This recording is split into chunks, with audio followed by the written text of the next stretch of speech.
खबर शामिल करते हैं, कराची से रिपोर्ट कर रहे हैं हमारे नुमाइंदा जावेद महमूद अराई। गवर्नर सिंध मोहम्मद कामरान खान टेसवरी ने कहा है कि इल्म दोस्ती को फरोग देना वक्त की अहम जरूरत है और कुतुबबीनी ही एक ऐसा शौक है जो इंसान की फिक्र सोच के दरीचों को रोशन करता है।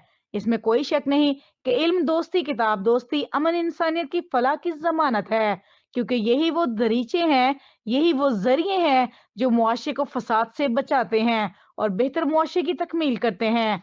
किताब दोस्ती तुलबा तलबात की सलाहियतों को निखारने में अहम किरदार अदा करती है।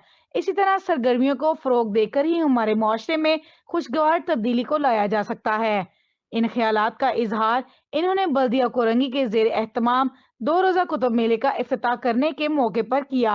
इस मौके पर इनके हमरा एडमिनिस्ट्रेटर कोरंगी मोहम्मद शरीफ खान, म्यूनसिपल कमिश्नर अशफाक मला, रुकन कौमी असम्बली किश्वर ज़ाराबाजी, रुकन कौमी असम्बली मोहम्मद अबू बकर, रुकन सूबाई असम्बली गुलाम जेलानी और दीगर भी मौजूद थे।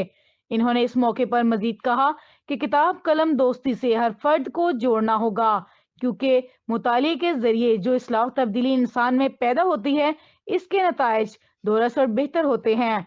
इस मौके पर मोहम्मद शरीफ खान ने कहा कि कुतुब मेले के इनकाद का मकसद बच्चों बच्चियों में कुतुब बीनी को फरोग देना है, क्योंकि जितना ज्यादा मुताले को फरोग मिले इतनी ही मालूमात इजाफा होगा और मालूमात में इजाफा ज़हनी सलाहियतों में इजाफे का बाइस बनता है।